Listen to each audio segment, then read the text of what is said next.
Sir sir YSRCP కంచుకోవడం ఉన్నటువంటి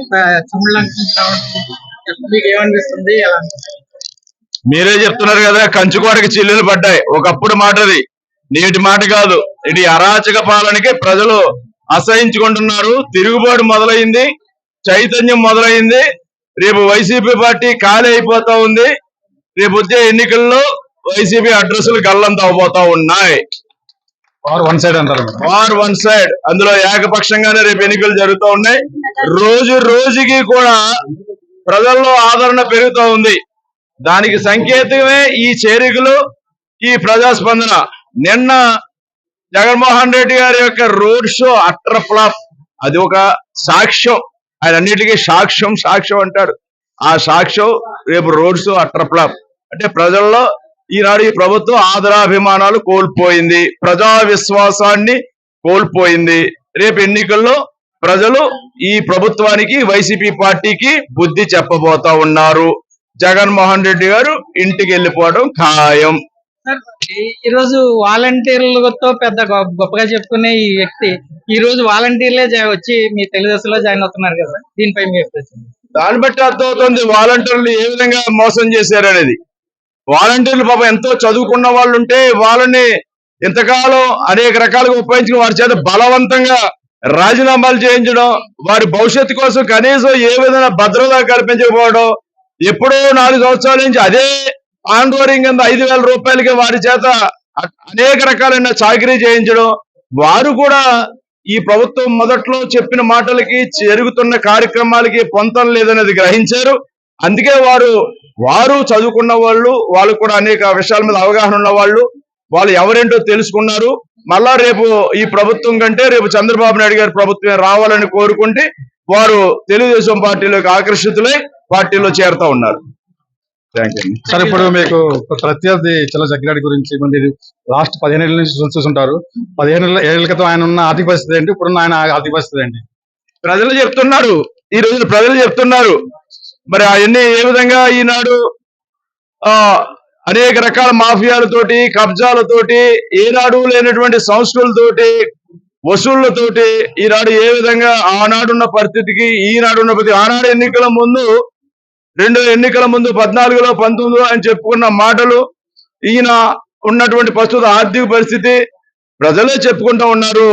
దానికి నియోజకవర్గంలో జరిగినటువంటి అవినీతి, అవి భూమాఫియా లేదా ఇసుక మాఫియా, మట్టి మాఫియా, ఈ కబ్జాలే అవి కళ్ళ ముందు కనిపిస్తా ఉన్నాయి. అది ప్రజలే చెప్తా ఉన్నారు. అంటే ఏ తప్పు చేయని చంద్రబాబుని 54 రోజుల పాటు జైల్లో పెట్టారు. అది ఇప్పుడు వచ్చే ఎలక్షన్ మీరు నెగితే చల్ల జగ్గిరెడ్డి గారిని ఏదైనా జైల్లో పెట్టే అవకాశం ఉందా? మీరు తప్పు చేస్తే ఎవరైనా చట్టం ముందు ఒకటే. ఎక్కడ ఏదైనా ఏది జరిగినా అటువంటి కారణాలు ఉంటే తప్పకుండా 4 రోజులు ఆలస్యం వచ్చి తప్ప తప్పు చేసిన వాడు శిక్షింపబడక మానడు. ఇన్ని ఆరోపణలు ఉన్నాయి కదా, ఎన్ని ఆరోపణల వల్ల వీటి మీద భవిష్యత్తులో ఈ నిర్ణయాలు ఏవైతే ఉంటాయో, ఇప్పుడు ఎందుకంటే దీనికి చాలా కారణాలు ఉన్నాయి. ప్రత్యక్షంగా ఉండకపోవచ్చు, పరోక్షంగా ఉండొచ్చు. దానివల్ల రేపొద్దున్న అన్ని రకాల విచారణలు జరుగుతాయి. అది రాష్ట్ర వ్యాప్తంగానూ జరుగుతుంది, నియోజకవర్గ వ్యాప్తంగానూ జరుగుతుంది. అందులో ఎవరు అవినీతి బయటకు వచ్చినా వాళ్ళు శిక్ష అనుభవించక తప్పదు. ఎందుకంటే వైసీపీ జగ్గిరెడ్డి తొత్తులందరూ చాలా మంది చాలా రకాలుగా మీ తెలుగుదేశం జనసేన అభ్యర్థులను ఎంతమంది, మీ కార్యకర్తలు ఎంతమంది బాధపెట్టారు. సో వీళ్ళందరి దగ్గర ప్రూఫ్లు ఉన్నాయి. మీరందరి దగ్గర వచ్చే కాలంలో మీకు ప్రూఫ్లు దొరికితే ఆధారాలు ఉంటే తప్పకుండా వాటి మీద చర్యలు తీసుకోవడం జరుగుతుంది. అందరికీ న్యాయం చేయడం జరుగుతుంది. ఎవరైతే బాధితులు ఉన్నారో ఆ బాధితులకి ఈ వైసీపీ నాయకుల యొక్క బాధితులు అయ్యారు, వాళ్ళ కారణంగా బాధితులు అయ్యారు, వారిని తప్పకుండా న్యాయం చేయడం జరుగుతుంది, వాళ్ళు ఆదుకోవడం జరుగుతుంది. జగ్గిరెడ్డిని చూసుకుని చాలా మంది తెలుసు, వైసీపీ కార్యకర్తలు చెములంగలు కావచ్చు, ఆరుమూలు కావచ్చు, చాలా మంది చాలా రకాలుగా అందరినీ ఏ రకమైన పెన్షన్లు పథకాలు అందకుండా చేశారు. చాలా మంది ఇబ్బంది పెట్టి చేశారు. కాబట్టి దాని పద్ధతులు అర్హులకి అందరికీ కూడా న్యాయం చేయడం జరుగుతుంది.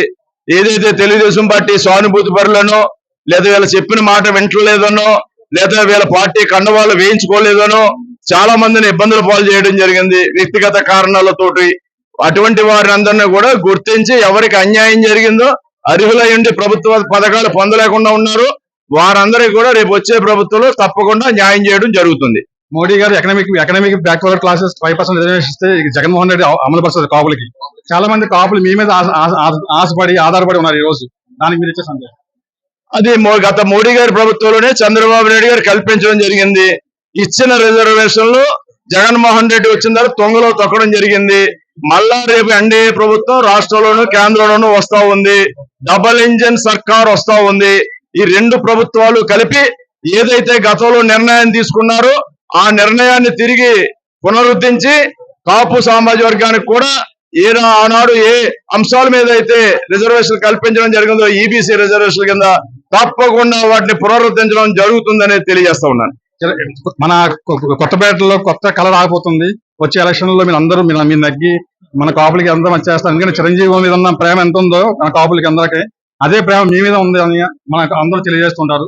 సో మీరు వాళ్ళకి చేయాల్సిన న్యాయం చేస్తారని అందరూ నమ్ముతారు. తప్పకుండా నేను అందరి వాడిని ప్రధానంగా నేను కాపు సామాజిక వర్గం నేను అయినా కానీ అన్ని వర్గాలకి న్యాయం చేయవలసిన బాధ్యత ప్రజాప్రతినిధిగా మా మీద ఉంటుంది.